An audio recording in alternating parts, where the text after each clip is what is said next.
Hello everyone, स्वागत है मेरे यूट्यूब चैनल सन फिजिक्स क्लासेस में। आज के इस वीडियो में 10 महत्वपूर्ण शॉर्ट क्वेश्चंस मीन्स 2 मार्क्स का क्वेश्चंस देखने वाले हैं। तो चलिए इस वीडियो को शुरू करते हैं।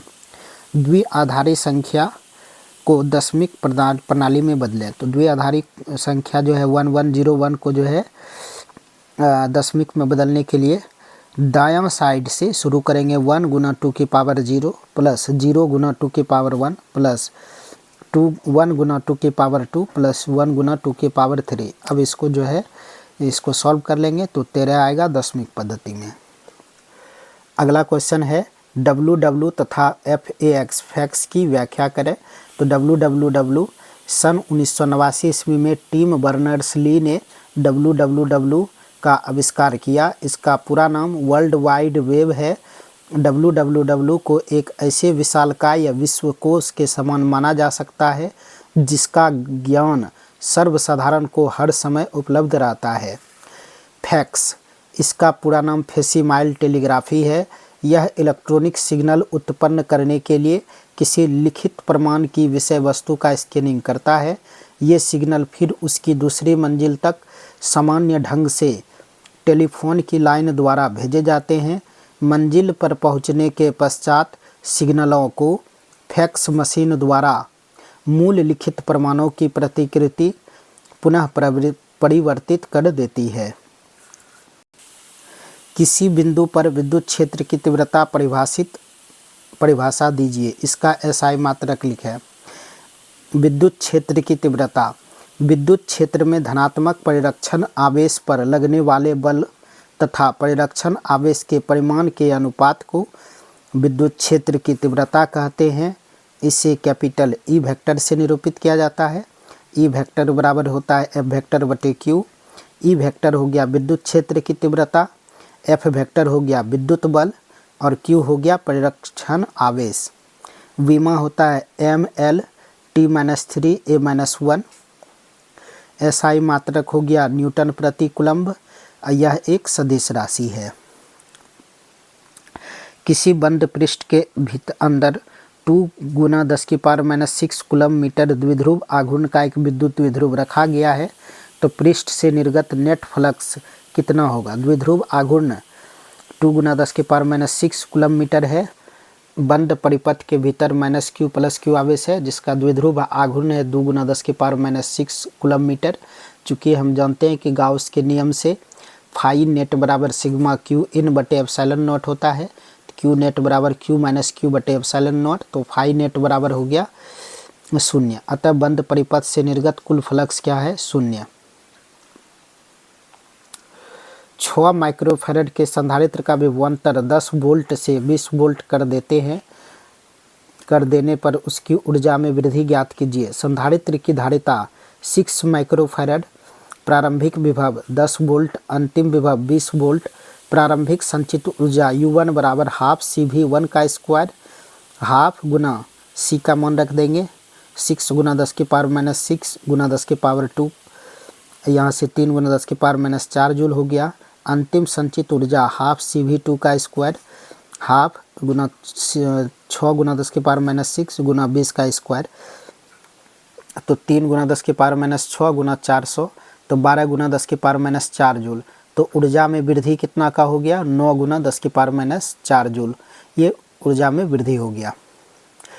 अगला क्वेश्चन है ओमीय एवं अनओमीय प्रतिरोध क्या होते हैं?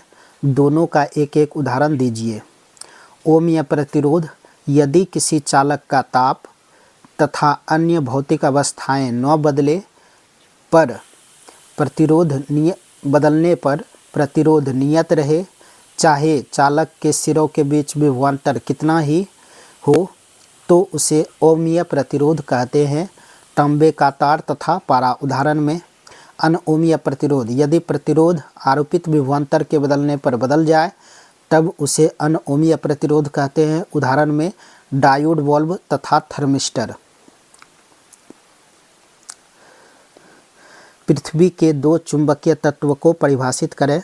पृथ्वी के 2 चुंबकीय तत्व निम्नलिखित है। पहला, दिक्पात डिक्लिनेशन, किसी स्थान पर चुंबकीय यमयोत्तर और भौगोलिक यमयोत्तर के बीच के कोण को उस स्थान का दिक्पात कौन कहते हैं, इसे अल्फा से निरूपित किया जाता है।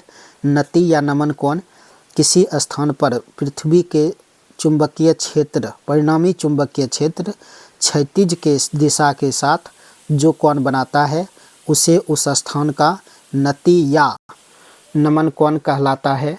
इसे डेल्टा से निरूपित किया जाता है। भौगोलिक यामयोत्तर, चुंबकीय यामयोत्तर, अल्फा हो गया दिक्पात और डेल्टा हो गया नति या नमन कोण। यहाँ पर बी जो है ये वही बी जो है ये है परिणामी चुंबकीय क्षेत्र, ये क्षैतिज डायरेक्शन है, तो डेल्टा ये कहलाता है नति या नमन कोण, और ये चुंबकीय यामयोत्तर और ये भौगोलिक यामयोत्तर, तो ये कहलाएगा अल्फा दिक्पात कोण। ठीक है। अगला क्वेश्चन है भंवर धारा क्या है, इसकी उपयोगिता लिखें। भंवर धारा, यदि कोई धातु का टुकड़ा बदलते हुए चुंबकीय क्षेत्र में रखा हो या किसी चुंबकीय क्षेत्र में वह इस प्रकार से गतिशील हो कि उससे संबंध चुंबकीय फ्लक्स में समय के साथ परिवर्तन हो, तो धातु के संपूर्ण आयतन में धाराएं उत्पन्न होती है जो संबंध फ्लक्स के परिवर्तन का विरोध करती है। ये धाराएं चक्करदार होती है, इसीलिए इसे भंवर धारा कहते हैं। सर्वप्रथम इसकी खोज फोको ने 1875 ईस्वी में किया था, इसीलिए इसे फोको धारा भी कहते हैं। उपयोग रेलगाड़ियों के चुंबकीय ब्रेक में और प्रेरण भट्ठी में। विद्युत चुंबकीय तरंगें क्या है, निर्वात में इनका वेग किन कारकों पर निर्भर करता है। विद्युत चुंबकीय तरंगें वे तरंगें हैं जो एक दूसरे के लंबवत तलों में चुंबकीय क्षेत्र और विद्युत क्षेत्र और चुंबकीय क्षेत्र के ज्यावक्रीय दोलनों से बनी है तथा ये दोलन तरंग संचरण की दिशा के लंबवत होता है।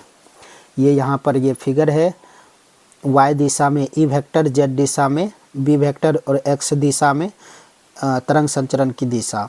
तो तरंग संचरण की दिशा E vector cross b vector की दिशा होता है।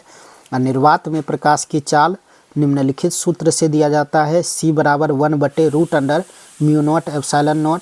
अतः निर्वात में प्रकाश की चाल निर्वात की विद्युत परावैद्युता तथा निर्वात की चुंबकशीलता पर निर्भर करता है। साइक्लोट्रॉन क्या है, इसकी दो परिसीमाएं बताएं। साइक्लोट्रॉन एक ऐसा यंत्र है जिसके द्वारा प्रोटॉन, न्यूट्रॉन तथा अन्य आयनों को उच्च गतिज ऊर्जा प्रदान करने के लिए त्वरित किया जाता है। उपयोग नाभिक पर बमबारी करके नाभिकीय अभिक्रियाओं के अध्ययन में। दूसरा, रेडियो सक्रिय पदार्थों को उत्पन्न करने में। ये यहाँ पर ये फिगर है, ऐसे है इसका आयनों का स्रोत, आयन उत्पन्न करने वाला स्रोत। ये यहाँ पर चुंबकीय क्षेत्र है, तल के लंबवत बाहर की ओर, बहुत अधिक विभवांतर 10,000 वोल्ट और उच्च आवृत्ति 1,00,000 हर्ट्ज होता है। परिसीमाएं हैं कि साइक्लोट्रॉन अनावेशित कणों को त्वरित नहीं कर सकता जैसे न्यूट्रॉन। साइक्लोट्रॉन इलेक्ट्रॉन को त्वरित नहीं कर सकता, ऐसा इसलिए क्योंकि इलेक्ट्रॉन का द्रव्यमान बहुत कम होता है। तो ये मैंने इसमें 10 क्वेश्चन ऑब्जेक्टिव देखे। ये सभी क्वेश्चन 2024 में आया हुआ क्वेश्चन है, इसको आप लोग अच्छे से तैयार कीजिए। मिलते हैं अगले वीडियो में अगला टॉपिक लेके, तब तक के लिए ऑल द बेस्ट, धन्यवाद।